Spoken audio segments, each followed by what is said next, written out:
Halo sobat, selamat datang di channel saya Alur Sobat. Jangan lupa di klik, komen, dan subscribe. Oke, kita mulai ceritanya. Tubuhnya berada di dalam tungku. Ini adalah satu-satunya hal yang dirasakan Xiao Yan saat ini. Setelah menelan pil obat, perasaan berapi-api tiba-tiba meletus dari perut bagian bawahnya. Segera, itu berubah menjadi banyak aliran panas yang memaksa masuk ke setiap pembuluh darah di tubuhnya dengan cara yang bergejolak. Suhu tinggi akhirnya menyebabkan samar, gas berat muncul di dalam jalur kinya. Aliran suhu tinggi secara bertahap menjadi lebih panas dengan peningkatan kecepatan sirkulasi, mengakibatkan sudut mulut Xiaoyan berkedut lembut tanpa sadar setelah setiap siklus lengkap. Apa yang dikatakan Yao Lao itu benar, sebagian kecil dari nyala apinya yang telah ditambahkan ke pil benar-benar membuatnya menderita. Sementara aliran panas mungkin menyebabkan Xiaoyan merasakan sakit, efeknya juga sangat menonjol. Saat benang gas samar, panas, berat merembes keluar dari jalur kinya dan akhirnya berputar di sekitar bagian dalam tubuhnya, Xiaoyan dapat dengan jelas merasakan bahwa gelombang besar energi tersembunyi di beberapa bagian tubuhnya seperti lapisan es yang telah dilebur oleh panas, akhirnya menampakkan dirinya. Dari kelihatannya, sepertinya ini adalah kekuatan obat yang telah disimpan di tubuhnya yang disebutkan Yao Lao. Kekuatan obat yang telah disimpan ini diuapkan oleh gas panas dan berat, mengubahnya menjadi kabut energi samar yang naik perlahan. Kabut akan menempel pada jalur Qi, bergabung dengan mereka sebelum melanjutkan melalui jalur Qi lainnya. Pada akhirnya, itu membentuk siklus lengkap, mengubah kabut menjadi energi murni. Energi itu kemudian dituangkan ke dalam kristal energi berbentuk belah ketupat di dalam pusaran. Setelah menerima gelombang energi murni ini, tubuh kristal, yang tampak sedikit redup karena kelelahan, sekali lagi memancarkan cahaya redup menerangi bagian dalam pusaran hingga tampak transparan. Beberapa energi berkabut juga menempel pada tulang dan selnya. Ketika dihadapkan dengan energi murni seperti itu, tulang dan sel di tubuhnya juga menjadi jauh lebih rakus. Dengan kecepatan goyang yang tidak bisa dilihat dengan mata telanjang, mereka dengan cepat menelan kabut energi yang mendekat. Begitu mereka benar-benar menelan energi, Xiaoyan dapat dengan jelas merasakan bahwa tulang, otot, sel, yang telah terluka setelah pertarungan besar, dengan cepat dipulihkan ke kondisi puncaknya. Hati Xiaoyan menghela nafas lega saat dia merasakan kristal Dou secara bertahap dipenuhi dengan energi. Pikirannya sekali lagi tenang saat dia menggunakan semua kekuatannya untuk mengendalikan awan energi yang meluap di dalam tubuhnya, mengumpulkannya bersama-sama dan akhirnya menggabungkannya menjadi aliran energi yang bergejolak. Setelah aliran menyelesaikan satu sirkulasi di dalam tubuhnya, itu dituangkan tanpa henti ke arah kristal Dou di dalam pusaran. Kristal seukuran ibu jari itu seperti lubang tanpa dasar ketika dihadapkan dengan energi yang dituangkan ke dalamnya tanpa henti, tidak menolaknya, terlepas dari seberapa besar energi yang terkumpul. Pil obat Yao Lao mungkin bukan sesuatu yang tingkat tinggi. Namun, itu mampu melakukan semacam peran menghasut, benar-benar menyeret semua kekuatan obat yang telah disimpan Xiaoyan ke dalam tubuhnya dalam waktu singkat. Setelah itu, dia menggunakan sejumlah besar energi untuk memulihkan tubuh Xiaoyan yang terluka dengan cepat. Metode memanfaatkan energi orang lain untuk menyembuhkan ini sepertinya sesuatu yang bahkan Fama akan kesulitan melakukannya. Sebagai pot obat ortodoks, jumlah berbagai pil obat yang dikonsumsi Xiaoyan pada dasarnya tidak mungkin dihitung. Selain itu, Xiaoyan tidak sepenuhnya menyerap sebagian besar pil obat ini. Setelah mengumpulkan semua ini dari waktu ke waktu, energi yang disimpan secara alami sangat besar. Setelah diseret oleh pil obat Yao Lao itu, kekuatan obat yang disimpan akhirnya sepenuhnya dilepaskan dan digunakan. Tingkat energinya jauh melebihi apa yang diharapkan Xiaoyan, atau bahkan Yao Lao. Medicinal pot sama dengan seseorang yang makan bertonton pil, biasanya digunakan untuk menggambarkan orang sakit, tuan muda. Gelombang demi gelombang kabut energi naik tanpa henti dari seluruh tubuh Xiaoyan. Jika ada yang saat ini bisa melihat melalui kulitnya dan melihat ke dalam tubuh Xiaoyan, orang itu kemungkinan akan melebarkan matanya sambil benar-benar terkejut saat melihat semua kabut yang telah berkumpul di seluruh tubuh Xiaoyan. Bahkan organ internalnya sepenuhnya tertutup oleh kabut energi yang padat. Xiaoyan secara alami tidak dapat mengendalikan setiap detail dengan sejumlah besar kabut energi yang ditarik keluar. Oleh karena itu, ada beberapa yang berhasil melarikan diri dan mulai berkeliaran secara acak di seluruh tubuhnya. Dalam sekejap tulang, otot, di dalam tubuh Xiaoyan muncul tiba-tiba memiliki kecerdasan mereka sendiri dan mulai menggunakan berbagai jenis metode untuk menelan kabut energi yang telah berkeliaran. Meskipun menelan energi dengan cara ini memungkinkan Xiaoyan untuk dengan jelas merasakan bahwa tubuhnya menjadi semakin kuat, bagian-bagian tubuh Xiaoyan, tulang, otot, dan organ dalam memiliki kapasitas akomodasi yang hanya dapat ditingkatkan jika seseorang menjalaninya. Pelatihan intensif. Jadi, masing-masing memiliki batasannya sendiri. Begitu mereka menyerap lebih dari batas itu, kemungkinan mereka akan berakhir dengan nasib mengerikan untuk pecah. Setelah memikirkan hasil akhir bagaimana tulang atau organ dalam, tiba-tiba bisa membentuk beberapa garis retakan dengan suara retak, Xiaoyan bergidik ketakutan. Karena itu, dia secara alami tidak berani membiarkan tulang dan otot menelan energi sebanyak yang mereka inginkan. Dia segera dan buru-buru meningkatkan kendalinya atas kabut energi di dalam tubuhnya. Bahkan setelah dia melakukan ini, bagaimanapun, Xiaoyan masih bisa merasakan bahwa kulitnya memancarkan rasa sakit yang berapi-api. Dia tahu bahwa ini disebabkan oleh kabut energi yang telah merusak permukaan kulitnya. Di dalam gua gunung, Yao Lao sedikit mengernyit saat dia melihat kulit Xiaoyan, yang sebenarnya telah memerah. Dia bergumam pelan, mengapa tubuh anak kecil ini mengumpulkan begitu banyak kekuatan obat. Dia merenung sejenak sebelum menyimpan sementara pecahan batu giok di tangannya. Dia menjentikan jarinya dengan lembut dan lampu hijau terbuka dan segera bangkit. Itu mengikuti angin dan meluas, akhirnya berubah menjadi teratai hijau yang perlahan jatuh. Yao Lao melirik teratai hijau yang tampak megah sebelum melambaikan lengan bajunya ke arah Xiaoyan. Sebuah kekuatan lembut meluncur dan mengangkat yang terakhir sebelum dengan mulus menempatkannya di atas teratai hijau. Setelah Xiaoyan mendarat di teratai hijau, cahaya melingkar berwarna hijau yang hangat perlahan naik dari dalamnya. Saat lingkaran cahaya naik, kulit merah menyala Xiaoyan segera menjadi kusam. Wajahnya, yang mengandung rasa sakit juga akhirnya menjadi rileks. Perasaan hangat yang ditransmisikan dari luar tubuh Xiaoyan juga dirasakan olehnya. Dia segera menghela nafas lega saat dia bergumam pada dirinya sendiri dengan senyum pahit, sialan. Luka-luka di tubuh saya sudah benar-benar pulih. Mengapa masih ada begitu banyak energi berlebih? Xiaoyan secara bertahap memulihkan ketenangannya setelah mengeluarkan kutukan. Dia diam-diam berpikir sejenak dan sudah punya rencana. Karena ada kekuatan eksternal seperti itu, aku akan menggunakannya untuk menerobos. Kesempatan ini adalah yang terbaik. Begitu Xiaoyan mengambil keputusan, dia tidak menunda-nunda lagi. Dia memusatkan pikirannya dan kabut energi yang meluap dari tubuhnya tiba-tiba melonjak. Gelombang kabut tampaknya ditarik oleh sesuatu saat mereka dengan cepat diseret ke perut bagian bawahnya. Saat kabut energi yang sangat besar menjadi semakin dekat dengan pusaran, ukurannya juga menurun secara drastis. Ukurannya mungkin menjadi kecil, tetapi beberapa uap air mulai muncul di ruang di antara kabut. Ketika gumpalan besar kabut masuk ke jalur Qi-nya, kabut itu benar-benar menghilang. Menggantinya adalah sekelompok energi cair murni seperti zamrud. Bahkan ada beberapa kristal padat dan kecil yang terperangkap di dalam energi cair itu. Cairan zamrud mengikuti rute yang sama yang ditentukan oleh metode Qi, mantra api, dan menyelesaikan satu sirkulasi penuh. Setelah itu, diam-diam berhenti di pintu masuk pusaran. Kekuatan yang perlahan mengalir seperti banjir besar yang akan segera habis. Ini akan menentukan apakah aku bisa menerobos atau tidak. Xiaoyan berbisik pelan di dalam hatinya saat dia melihat sekelompok besar energi zamrud.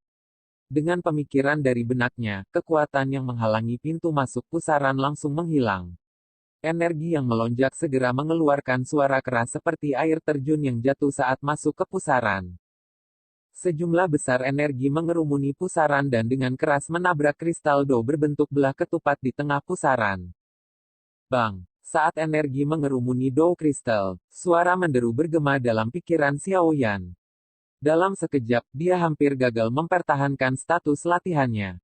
Energi yang bergejolak mengalir ke Dou kristal tanpa henti. Pada akhir proses, ukuran kristal sebenarnya telah tumbuh jauh lebih besar setelah menyerap energi dalam jumlah besar ini. Setelah perluasan ukuran kristal Dou, persepsi spiritual kuat Xiao Yan dapat dengan jelas merasakan bahwa kekuatannya sendiri dengan cepat melonjak menuju penghalang yang menunjukkan perbedaan antara dua tingkat. Di dalam gua, Yao Lao menatap Xiao Yan, yang wajahnya mengkilat seperti batu giok. Dia membelai janggutnya dan mengangguk kecil. Dengan kekuatannya, dia secara alami bisa merasakan kekuatan nafas Xiao Yan terus meningkat. Ding. Pada contoh tertentu di dalam gua yang tenang, erangan lembut yang nyaris tak terlihat, diam-diam dipancarkan dari tubuh Xiao Yan. Setelah munculnya erangan yang tenang ini, kekuatan yang keluar dari tubuh Xiao Yan tiba-tiba melonjak sangat tinggi. Dia sudah menerobos ke bintang 2 Dadoushi. Ini sebenarnya bahkan lebih cepat dari yang saya harapkan. Kekuatan obat yang disimpan di dalam tubuh si kecil ini sebenarnya mampu mencapai tingkat sebesar ini. Dengan kekuatan Yao Lao, erangan lembut itu secara alami tidak akan bisa lepas dari akal sehatnya. Ekspresi kaget segera melintas di matanya saat dia berbicara dengan terkejut. Bertarung, bagaimanapun juga, adalah cara terbaik untuk meningkatkan kekuatan seseorang dengan cepat. Pertempuran ekstrim yang dialami Xiao Yan selama periode waktu ini seperti membangun kanal. Sejumlah besar kekuatan obat yang ada saat ini seperti air yang dituangkan ke dalam kanal itu. Sekarang semuanya telah jatuh pada tempatnya. Ini adalah kesempatan sempurna bagi Xiao Yan untuk meningkatkan kekuatannya. Proses ini berjalan sangat sempurna bahkan melebihi harapan Yao Lao. Tidak lama setelah suara terkejut Yao Lao jatuh, erangan lembut lainnya tiba-tiba dipancarkan dari dalam tubuh Xiao Yan, bergema secara eter di dalam gua. Tangan Yao Lao yang sedang membelai janggutnya perlahan berhenti. Kali ini, bahkan Yao Lao tidak bisa tetap tenang. Mulutnya menganga saat dia melihat Xiao Yan, yang napasnya sebenarnya masih naik dengan cepat. Beberapa saat kemudian, dia akhirnya menghela nafas panjang dan tersenyum sambil berkata, dia memang orang yang penuh kejutan. Hari ini, saya benar-benar ingin melihat level apa yang akan Anda capai, makhluk kecil ini. Setelah dua erangan lembut dilepaskan secara berurutan di dalam gua gunung, Xiao Yan, yang bisa terus meningkatkan kekuatannya dengan bintang tambahan tidak menggunakan kekuatan ini untuk terus menyerang ke atas. Sebaliknya, Xiao Yan perlahan menstabilkan ki-nya dan mulai sepenuhnya mencerna energi yang tiba-tiba melonjak. Ini adalah sesuatu yang tidak diharapkan oleh Yao Lao. Tangan Yao Lao membelai janggutnya dan mengamati pemuda bermata tertutup itu, yang wajahnya seperti batu giok yang hangat. Dia merenung sejenak dan segera tiba-tiba menyadari sebelum mengangguk dengan sikap puas. Dia tersenyum lagi dan berkata, mampu mempertahankan keadaan pikirannya yang semula dalam menghadapi kekuatan dan mengetahui kapan harus menarik diri dalam kepuasan tanpa menjadi serakah atau sombong bukanlah hal yang mudah. Tidak buruk, tidak buruk. Dua pengulangan. Tidak buruk sudah cukup untuk melihat kekaguman Yao Lao dalam hal kinerja Xiao Yan saat ini. Meskipun Xiao Yan benar-benar bisa meminjam kekuatan obat dan langsung menjadi bintang 4 Dadoushi, bagaimanapun juga pelatihan bukanlah sesuatu yang bisa dicapai dalam semalam. Setelah berulang kali meningkatkan kekuatannya dengan 2 bintang hari ini, Xiao Yan pasti sudah mengalami kesulitan menstabilkan kondisi tubuhnya. Jika dia meningkatkan kekuatannya sekali lagi, kemungkinan kondisi permukaan tubuhnya akan menjadi penghalang terbesarnya saat dia mencoba untuk maju lagi. Seseorang yang memiliki interior yang dangkal dan distribusi energi yang buruk di dalam tubuhnya akan lebih rendah daripada orang yang tubuhnya penuh dan yang energinya dikendalikan dan didistribusikan dengan benar. Xiao Yan sangat jelas tentang hal ini. Saat itu, kegigihannya dalam pelatihan selama 3 tahun di mana dia dianggap sebagai orang yang tidak berguna telah menyebabkan Xiao Yan menstabilkan fondasi pelatihannya hingga menjadi sangat kuat. Hanya dengan titik awal ini, yang stabil seperti batu, Xiao Yan dapat memiliki kesempatan untuk terus maju, membangun kekuatan yang menjulang yang dapat menyebabkan orang lain terkejut. Karena itu, dia tidak akan membiarkan minat sementara ini menghancurkan fondasi kokohnya yang paling dia banggakan. Seseorang secara alami tidak perlu memperdebatkan mana yang lebih penting di antara keduanya. Oleh karena itu, Xiao Yan sangat tegas dalam melepaskan terobosan sekali lagi. Wajah Xiao Yan seperti sepotong batu giok hangat yang memancarkan cahaya redup saat dia duduk bersila di atas teratai hijau. Itu lama kemudian sebelum cahaya itu perlahan menghilang.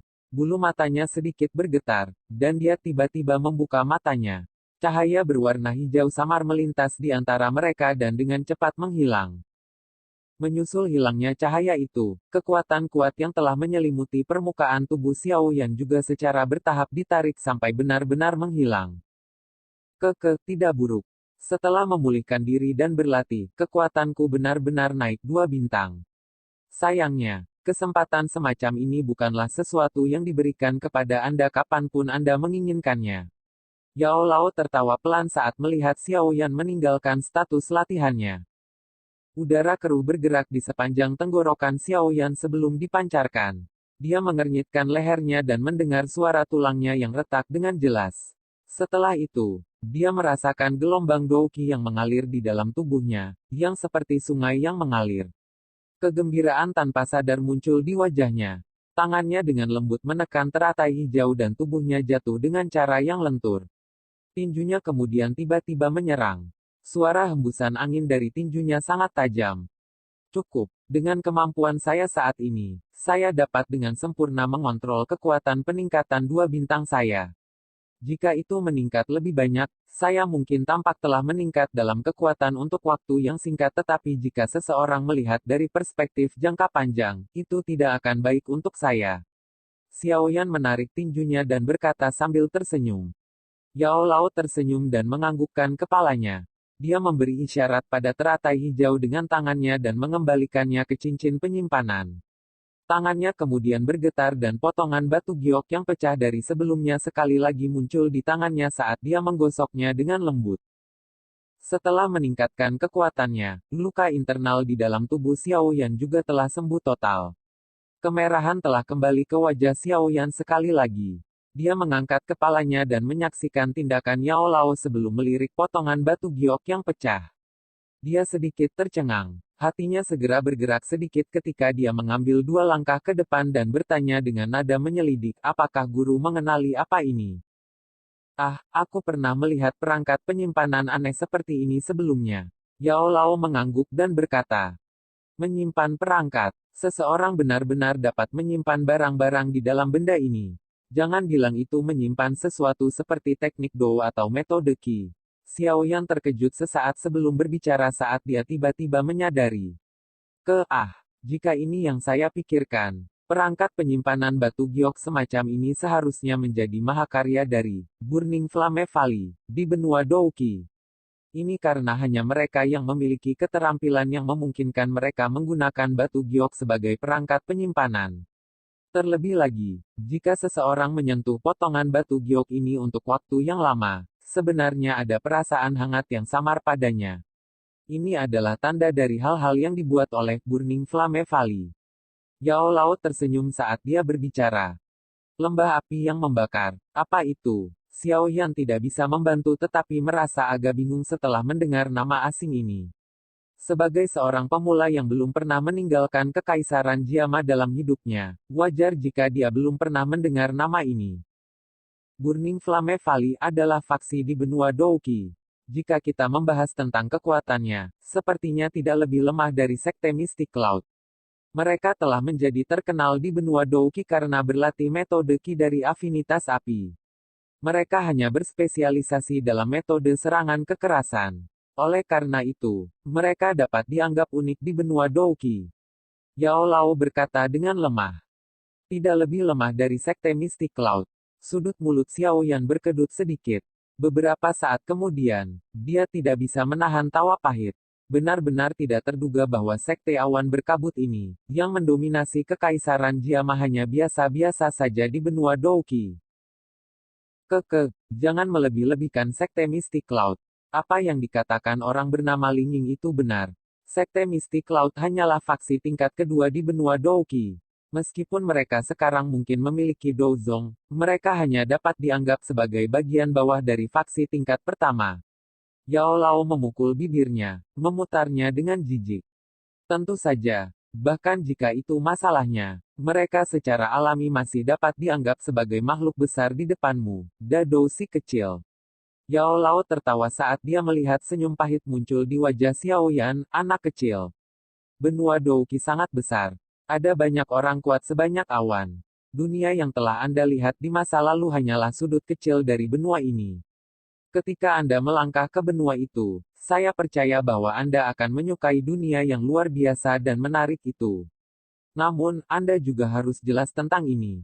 Terlepas dari di mana Anda berada, kekuatan Anda sendiri adalah hal terpenting jika Anda ingin mendapatkan rasa hormat. Yang kuat memakan yang lemah. Ini adalah aturan yang digunakan oleh semua orang di dunia ini. Xiao Yan mengangguk sedikit sambil tertawa pelan. Secara alami baik kamu bisa memahami ini. Yao Lao tersenyum. Dia memegang pecahan batu giok di tangannya dan berkata, kembali ke topik awal kita. Apakah Anda ingin tahu apa yang ada di dalam ini? Tentu saja. Xiao Yan buru-buru menganggukkan kepalanya. Karena benda ini berasal dari Burning Flame Valley, yang dapat dibandingkan dengan Sekte Mystic Cloud, item di dalamnya juga kemungkinan besar adalah sesuatu yang luar biasa. Gunakan api untuk membakarnya. Yao Lao melemparkan potongan batu giok dan cincin penyimpanan ke arah Xiao Yan sambil melanjutkan sambil tersenyum. Hal-hal dari Burning Flame Valley ini aneh. Seseorang harus menggunakan api untuk membakarnya untuk mendapatkan hal-hal di dalamnya. Menurut logika, semakin tahan api giok yang berasal dari Burning Flame Valley, semakin berharga item di dalamnya. Xiao Yan dengan hati-hati menerima potongan batu giok itu. Dia membaliknya ke atas dan ke bawah saat dia melihatnya. Sangat sulit untuk percaya bahwa potongan batu giok yang tampak lemah ini sebenarnya mampu bertahan terbakar oleh api.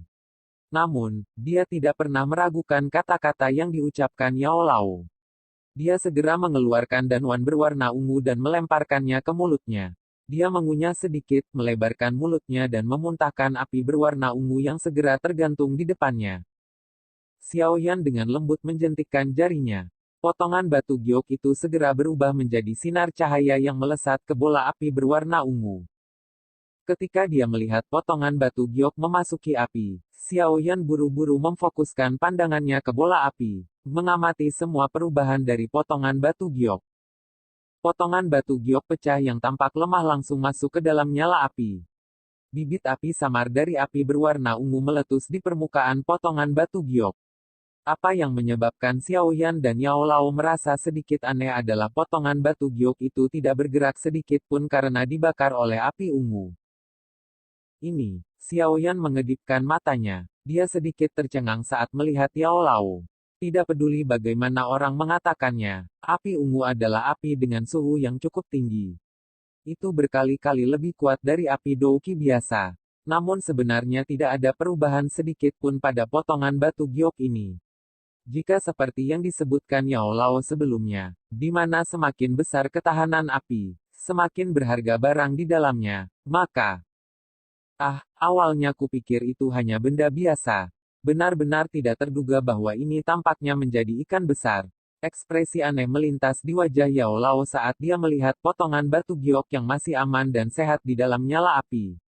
Dia tidak bisa menahan senyum saat dia mengangkat dagunya sedikit ke arah Xiao Yan dan berkata, anak kecil, sepertinya keberuntunganmu benar-benar bagus. Sekarang, gunakan Green Lotus Core Flame, dan cobalah. Xiao Yan terkejut setelah mendengar ini. Dia mengangkat kepalanya dan menatap Yao Lao, hanya untuk menemukan kegembiraan dari dalam mata orang lain. Segera, hatinya mengerti. Jika potongan batu giok kecil ini mampu membawa pujian dari Yao Lao, kemungkinan dia benar-benar menemukan sesuatu yang bagus kali ini. Jantung Xiao Yan diam-diam berdetak lebih cepat. Dia menelan ludahnya dan menggunakan kekuatannya untuk menggosok kedua tangannya. Api berwarna hijau segera muncul dari antara jari-jarinya. Xiao Yan melambaikan tangannya dan bola api berwarna ungu di depannya menghilang menjadi ketiadaan. Dia kemudian memberi isyarat dengan tangannya dan potongan batu giok itu jatuh sekali lagi. Itu langsung dibungkus oleh api berwarna hijau yang menyembur keluar dari jari Xiao Yan. Potongan batu giok pecah berwarna hitam turun ke keheningan setelah jatuh ke dalam api berwarna hijau. Xiao Yan, bagaimanapun, tidak cemas saat dia perlahan menaikkan suhu nyala api. Ketika gua menjadi panas tanpa disadari, potongan batu giok yang tadinya diam akhirnya mulai berubah. Permukaan yang semula halus tiba-tiba mulai berfluktuasi seperti gelombang air, penampilannya seolah-olah akan meleleh. Tidak apa-apa, terus naikkan suhunya. Yao Lao tidak panik saat dia melihat potongan batu giok yang akan meleleh. Sebaliknya, dia tersenyum dan berbicara dengan lemah. Xiao Yan juga menenangkan hatinya setelah melihat sikap tenang Yao Lao. Dia menganggukkan kepalanya dan menghirup udara dalam-dalam. Douqi di tubuhnya mengalir dengan cepat dan suhu Green Lotus Core Flame sekali lagi tiba-tiba meningkat. Mengikuti peningkatan suhu nyala api, potongan batu giok yang gelap, hitam, dan pecah akhirnya meleleh sepenuhnya. Potongan batu giok tidak lagi memiliki warna hitam setelah meleleh. Sebaliknya, itu berubah menjadi cairan bening berwarna hijau, datar. Cairan perlahan mengalir di dalam nyala api hijau, seperti makhluk hidup tampak sangat aneh. Pada satu titik, cairan yang mengalir tiba-tiba berhenti. Permukaan cairan itu gelisah, seolah-olah ada sesuatu yang akan menembusnya dan muncul ke permukaan. Hal yang baik akan segera muncul. Yao Lao berkata sambil tersenyum saat dia melihat pergerakan cairan itu. Hati Xiao Yan menegang setelah mendengar ini. Matanya menatap api tanpa berkedip sekalipun. Cairan berwarna hijau terus mengamuk selama lebih dari 10 detik. Dalam sekejap, lampu hijau yang menusuk mata tiba-tiba keluar dari dalamnya, dan langsung menyembunyikan semua lampu lain di dalam gua. Lampu hijau mungkin sangat mencolok, tapi itu tidak menyebabkan Xiao Yan atau Yao Lao menutup mata mereka. Ini karena jumlah karakter dan informasi yang tak terhitung jumlahnya tiba-tiba meletus dari dalam cairan sesaat setelah lampu hijau bersinar. Mereka segera dan secara otomatis mengatur diri mereka sendiri di udara di dalam gua gunung, membentuk kata-kata dengan font khusus. Tatapan Xiao Yan menyapu tirai tipis di udara dan akhirnya berhenti pada beberapa karakter besar yang terletak tepat di atas. Mulutnya bergerak sedikit dan suara lembut keluar dari sela-sela giginya. Skifire 3 perubahan misterius. Di samping, seluruh tubuh Yao Lao bergetar setelah mendengar nama ini. Cahaya di matanya tiba-tiba menjadi cerah. Oke sobat, sekian dulu update-nya, tunggu kelanjutannya di channel saya, Alur Sobat, terima kasih.